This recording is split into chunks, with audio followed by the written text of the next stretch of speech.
Buenos días, estimados alumnos. Estamos aquí en esta serie de video clases, videocharlas. En esta ocasión estamos hablando acerca de macroeconomía, y dentro de la macroeconomía estamos tocando el tema de las variables agregadas. Sabemos nosotros por nuestras clases anteriores que macroeconomía es la rama de la ciencia económica que estudia las variables económicas desde su punto de vista agregado. Entre ellas hablamos ya del Producto Interno Bruto, hablamos en la clase anterior sobre el desempleo y sus consecuencias. Y para esta sesión que posiblemente la vayamos a postear el próximo martes, o nos tocará el próximo martes, hoy es domingo, vamos a hablar de la inflación. La inflación es un tema muy sentido, al igual que el desempleo, porque el desempleo causa afectaciones en la vida real, en el bolsillo de las personas, y por eso es que es de las cuestiones más sentidas. Nosotros aquí podemos ver en la lámina, ¿sí?, cómo vemos a esta ama de casa. Básicamente las amas de casa son las que lo resienten más, porque las amas de casa son las que ven la brecha que existe, ustedes pueden ver, entre el salario y los precios. Ese es el efecto de la inflación. Entonces, cuando tenemos un problema de inflación, el salario va hacia abajo y los precios van hacia arriba, ¿no? Hasta parece una canción de grupo de ska mexicano, pero es la verdad. Entonces vamos a iniciar. Damos gracias a la Universidad de Medellín por la facilidad de estos materiales visuales que semestre a semestre utilizamos para nuestras clases, y en esta ocasión, en el entorno COVID, pues lo hacemos aquí en la cuestión virtual. La inflación es el aumento generalizado y sostenido de los bienes, de los precios de los bienes y los servicios. Y es un tema muy sentido porque la inflación mide el costo de la vida, cuánto cuesta vivir, o mide el costo de la canasta básica. Todos los seres humanos tenemos un costo, o estamos sometidos a un costo de la vida, y ese costo de la vida pues es la canasta de los bienes y los servicios que tenemos que comprar para poder vivir. En su curso de economía empresarial o de fundamentos de economía, de microeconomía, si vienes de la Universidad Autónoma de Chihuahua, en la clase de microeconomía se observa lo que es la canasta de bienes y servicios. Pues nosotros tenemos una canasta de bienes y servicios que incluyen servicios educativos, los alimentos en todos sus tipos, transportes, combustibles, etcétera, rentas, todo lo que tenemos que comprar para poder sobrevivir. Entonces, el costo de todo esto constituye lo que es la canasta básica. El INEGI, que es el encargado de medir la inflación, mide entre 90 y 125 artículos de la canasta básica para sacar un solo indicador que le va a llamar Índice Nacional de Precios al Consumidor, y que ustedes en su actividad de desarrollo pues es muy probable que ya lo estén buscando posteriormente en el video del miércoles para completar nuestra actividad de desarrollo y ir inmediatamente a nuestro examen. Vamos a ver un video sobre cómo sacar esta información del INEGI. Entonces, la inflación es ese aumento generalizado y sostenido de los precios, ¿sí? Y ese aumento o esa inflación, cuando es sostenida, ¿por qué decimos sostenido? Porque todos los precios están sometidos a cierta variabilidad, ¿sí? En especial los precios de los alimentos, por ser la cuestión agrícola, una situación que los ciclos agrícolas hacen que en ocasiones haya exceso de productos y en ocasiones haya falta de productos. Todas estas situaciones hacen que los precios fluctúen o varíen. Por lo tanto, no hay precios estáticos, pero cuando decimos que es generalizado y sostenido es porque tiene una tendencia a la alza. Entonces, esta inflación puede venir por determinadas causas. La primera es una inflación tendencial, cuando las curvas de oferta y demanda agregada, ¿sí?, tienen desplazamientos. En ocasiones estos desplazamientos hacen que se tengan movimientos en el eje de las Y, que es el eje de los precios, en este caso el eje de la inflación, y entonces tenemos nosotros un incremento tendencial de la inflación.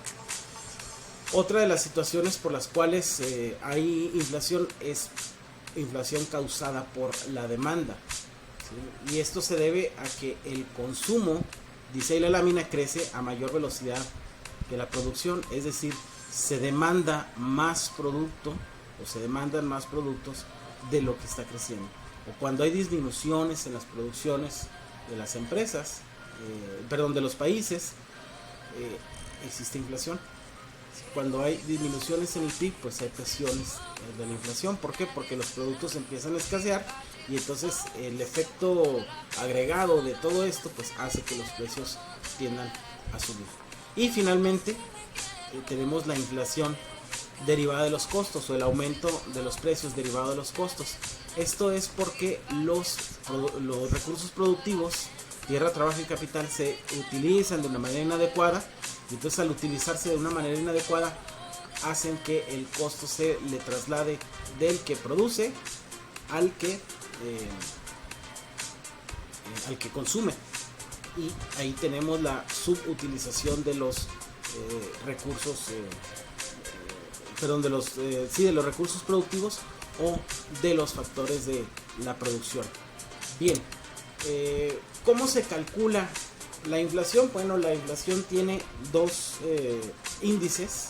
El primero, del que ya hablábamos hace un momento, el índice que en México le llamamos Índice Nacional de Precios al Consumidor, que es el costo de la vida. Eso es por el lado de la gente, familias, y por el lado de la gente, empresas. Vamos a tener nosotros el Índice Nacional de Precios al Productor, o el IPP.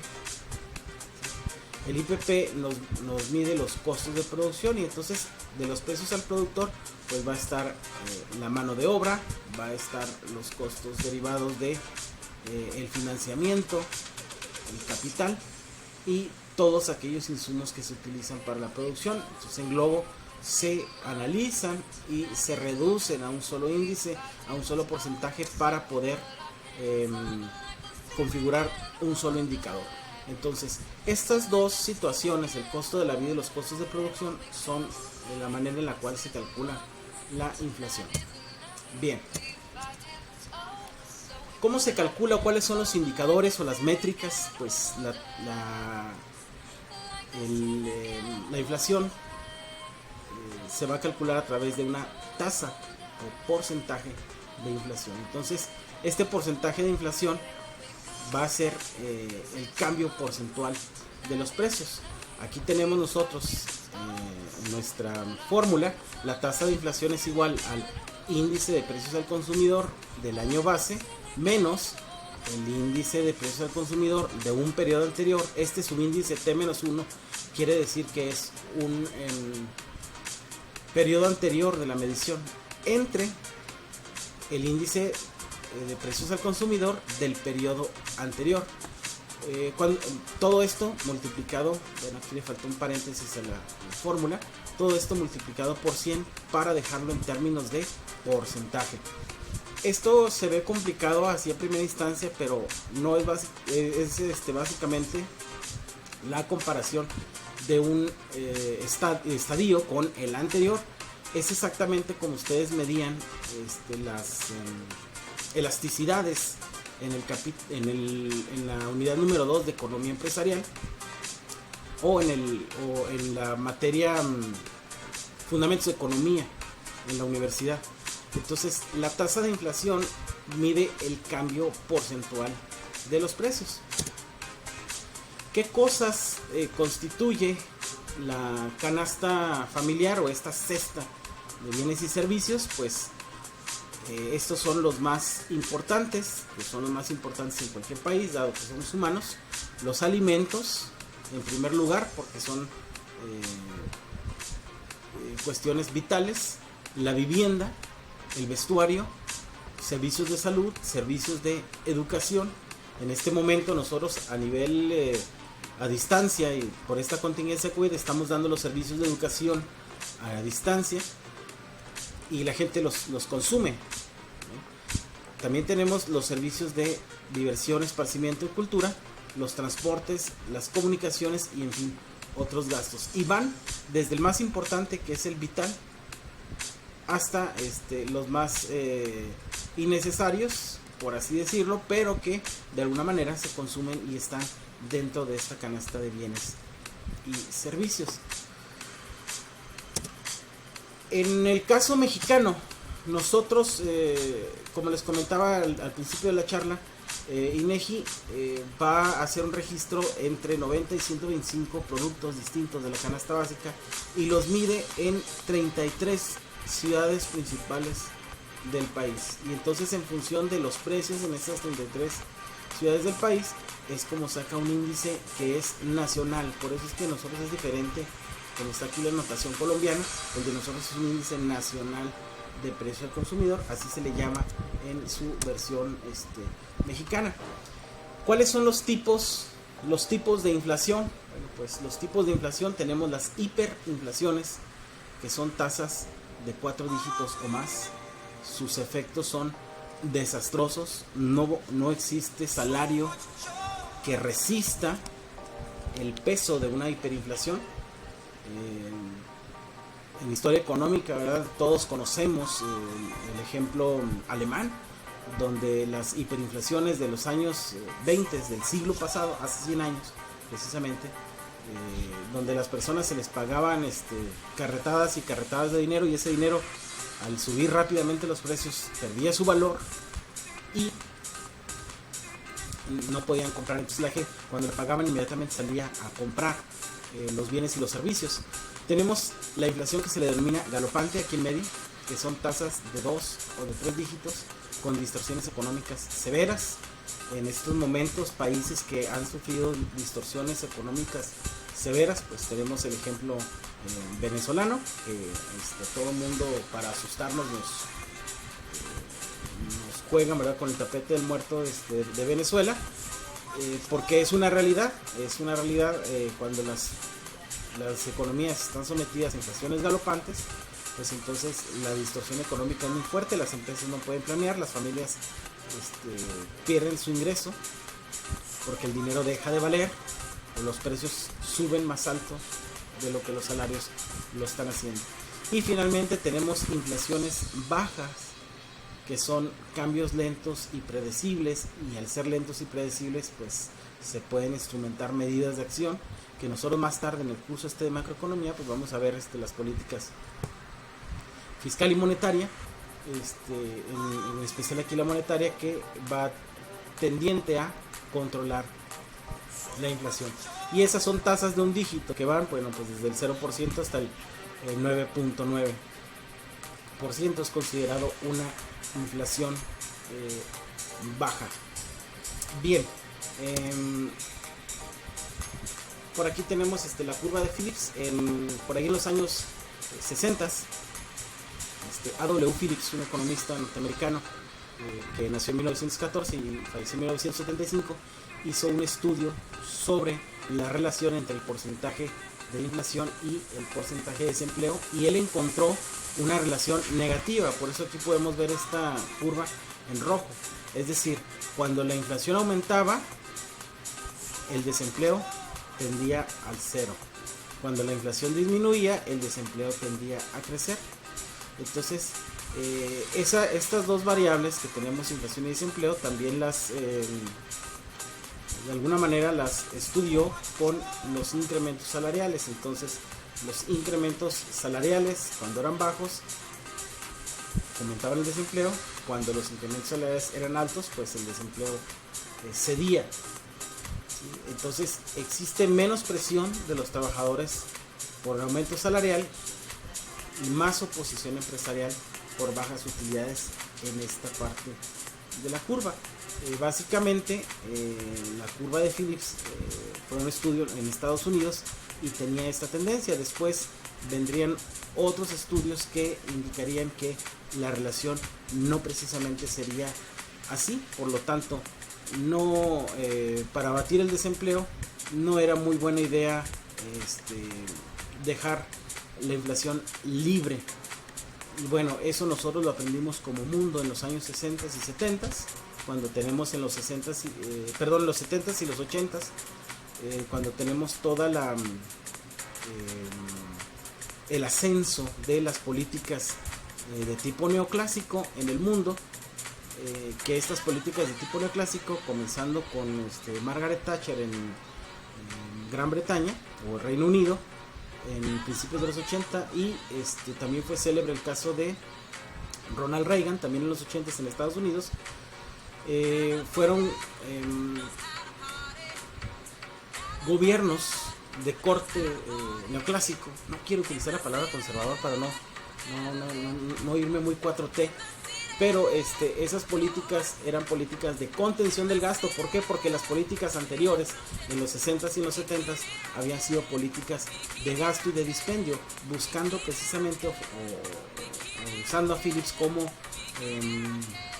pretexto, ¿sí? Y buscando abatir el desempleo, pues obviamente la oferta monetaria se incrementaba y hundieron al mundo en inflaciones muy severas. Esas inflaciones severas fueron agravándose en los 70s con la crisis de los precios del petróleo, y finalmente eso hace que todo el mundo político ceda a gobernantes con tendencias políticas neoclásicas. Esto sucedió. Nosotros en este momento, inicios del siglo, estamos teniendo el revés. Estamos viendo que las políticas neoclásicas pues han dejado pobres, no porque la teoría neoclásica esté equivocada, sino porque ha sido instrumentada con corrupción. Y entonces eso ha hecho que ahora se busque gobiernos que tengan un poco más de tendencia a la izquierda. Pero bueno, salimos de la política y regresamos a la inflación. ¿Cuáles son las consecuencias de que los precios estén subiendo? Bueno, pues hay un efecto inmediato en la redistribución del ingreso y la riqueza. En el modo capitalista de administrar un país, el sistema que tenemos, que es capitalista. Aquí en México tenemos sistema de capitalista, aunque hay unos imbéciles que están diciendo que tenemos un presidente socialista, pero es gente estúpida que no ha estudiado. Pero bueno, el problema en el sistema capitalista, la riqueza se traslada del agente económico empresas al agente económico hogares por medio del salario. No hay otra forma de hacerlo. O la persona recibe un salario, o bien el factor hogar es emprendedor y entonces genera su propio ingreso a través de sus ventas, a través de su empresa. Así funciona a grosso modo el sistema capitalista. Y entonces, ¿qué es lo que pasa si ese dinero pierde el valor? Bueno, pues lo que pasa es que el salario ya no alcanza a comprar aquellas cosas que compraba antes. Entonces hay una pérdida, una baja del valor real de los ingresos de las personas, y las personas, con el afán de sostener su mismo tren de vida, su mismo tren de consumo, pues entonces tienen que endeudarse para poder seguir ese tren de consumo. Nosotros lo vimos aquí en Chihuahuita capital, cuando en esta época COVID tuvimos el desabasto de las cervezas, y entonces las personas tuvieron que pagar 40, 50, 60, 70% más el precio por la cerveza, inclusive duplicarlo, o duplicar el valor de estos bienes porque eran escasos. Entonces ahí, al subir el precio de los productos, el valor real de los ingresos hace que las personas tuvieran que endeudarse para seguir con el mismo tren de vida. Lo más sano posible hubiera sido que las personas hubiesen dejado de consumir cerveza durante el término de la escasez, y posteriormente salvar el ingreso de el valor de sus ingresos reales. Y también el efecto que tiene la inflación es que merma el valor real de las deudas. Si una persona tenía dinero en el banco, pues entonces cuando lo saque de ahí, el dinero ya no va a valer lo mismo que valía una vez que lo había ingresado, y por eso es que tiene un efecto de merma en el valor real de la deuda. las consecuencias de la inflación es que nos distorsiona la eficiencia de la economía porque nos altera los precios relativos. Como los precios están variando, ya no podemos tener la seguridad de lo que vamos a comprar posteriormente, o de lo que vamos a comprar el mes que entra. En el uso del dinero, pues el interés real se vuelve más severo porque el numerario, el efectivo, pierde valor, y hay ciertos costos que se distorsionan, como los costos de menú de las empresas, y los impuestos golpean de una manera muy importante las finanzas públicas, que es uno de los peligros de esta contingencia COVID. Pues sí, definitivamente, desde el punto de vista de salud, lo más responsable es que todo el mundo estemos haciendo esto, tratando de trabajar en nuestro trabajo, salir lo menos posible y seguir todas las medidas de contención. Sin embargo, eso hace que la actividad económica no se ejerza, y por lo tanto va a llegar un momento en que los impuestos bajen por la caída de la actividad económica y suceda lo que comentó la semana pasada el secretario de Hacienda, que los guardaditos o los ahorros del gobierno estaban por terminarse. Entonces, cuando eso está por terminarse, pues sí estamos frente a una situación donde el Big Brother o el hermano mayor o el Estado ya no nos puede ayudar, porque no tiene ni el ahorro. Entonces, ¿a qué se habrá a qué nos habremos de afianzar en un futuro? Pues nos habremos de afianzar a el endeudamiento. Ese endeudamiento que la cuarta transformación no lo quiere, pero que será necesario en un dado caso de que esta crisis se agudice. Bueno, vamos un poquito a la política antiinflación. ¿Qué es lo que hacen los gobiernos, los estados para controlar la inflación? Bueno, pues en un momento se habló de las políticas de ingresos como control de los precios. Ustedes están muy jóvenes porque nacieron del 2000 para acá, pero los que somos, los que vivimos en los 80s, conocemos los precios pacto. Los precios pacto, si tú le preguntas a tu papá o le preguntas a tu abuelito qué eran los precios pactos, pues fue la política de contención de precios que Carlos Salinas de Gortari instrumentó para México, y que le sirvió para reducir la inflación de 2 dígitos a 1 dígito. Ese fue algo positivo que realizó Carlos Salinas de Gortari en su sexenio, ¿no? Ahora que está de moda odiarlo, ¿no? Y aquí en Chihuahua lo quieren meter a la cárcel. Esas son de las cosas. Todo el mundo tenemos altibajos, ¿no? Otras estrategias que utilizan los gobiernos para controlar la inflación, pues controlar a los monopolios y a los oligopolios. Sí, en este caso, cosas que hizo bien la administración Peña Nieto fue la reforma de telecomunicaciones, que permitió golpear al monopolio en la telefonía celular, Carlos Slim en particular, y permitió que otros jugadores entraran, y entonces los precios de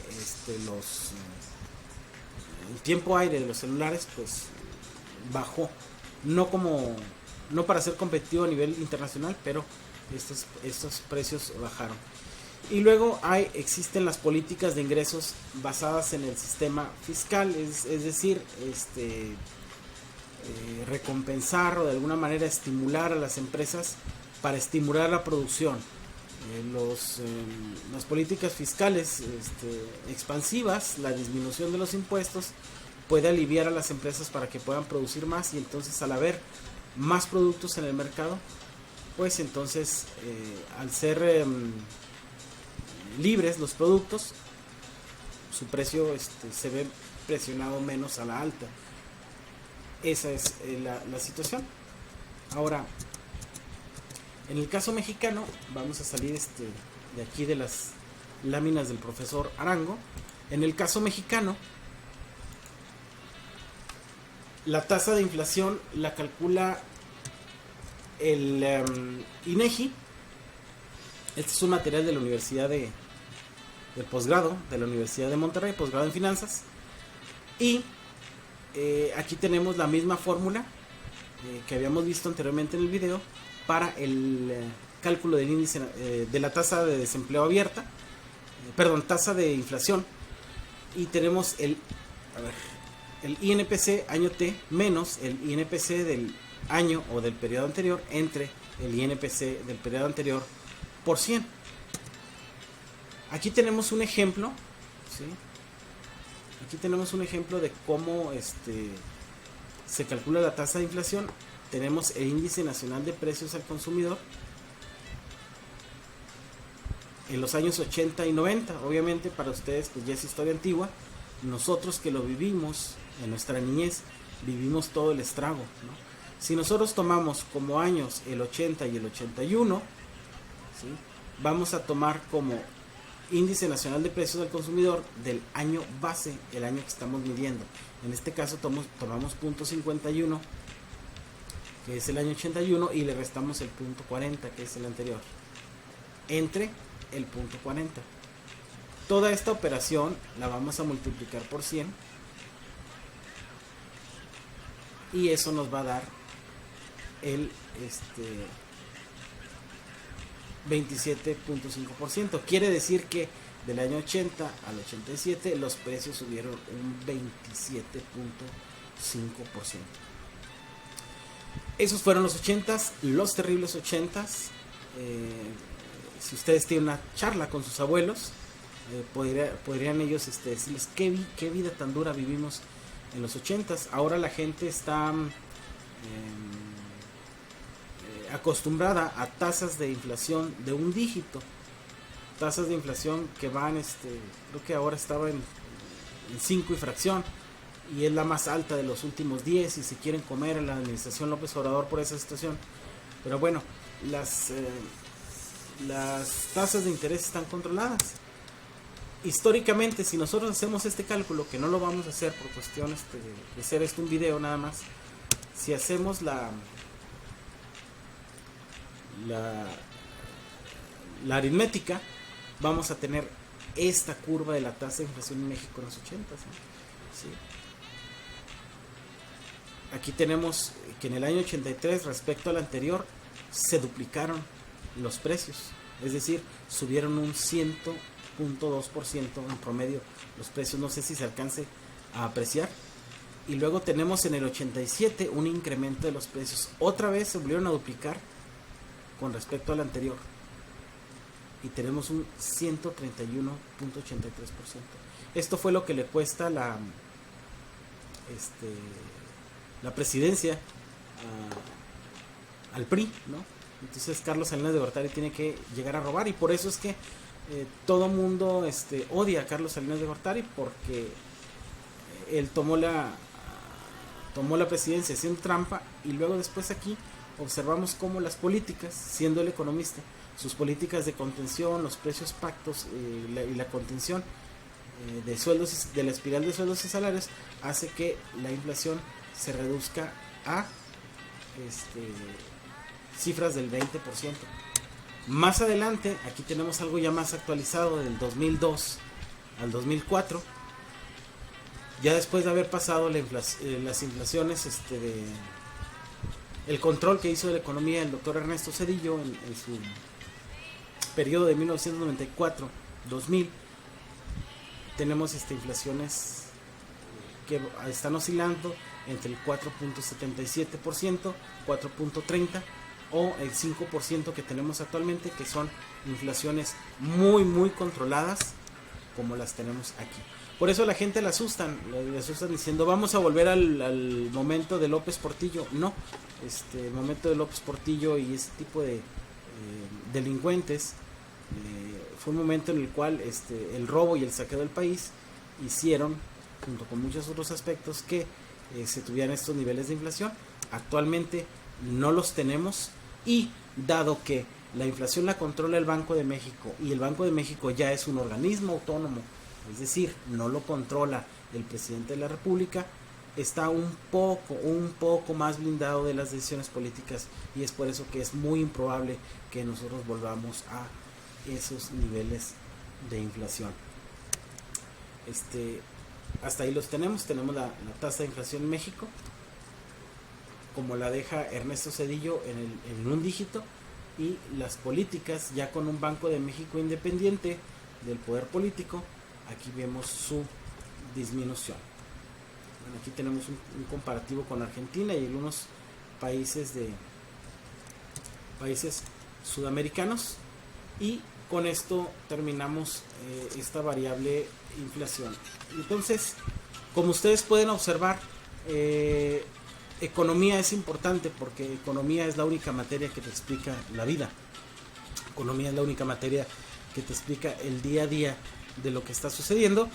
Espero que este video les haya proporcionado las herramientas teóricas para seguir avanzando con su actividad de desarrollo. No olviden platicar con sus abuelos estos temas tan interesantes de cómo se nos cayó el país, y se nos cayó en los 80s, se nos cayó en los 90s y lo volvimos a levantar. Y yo espero que en esta contingencia COVID que estamos pasando, que es una situación no mexicana sino es una situación mundial, también como se le ha hecho anteriormente, podamos nosotros salir adelante a pesar de todos los malos augurios. Podamos salir adelante porque como país siempre lo hemos hecho.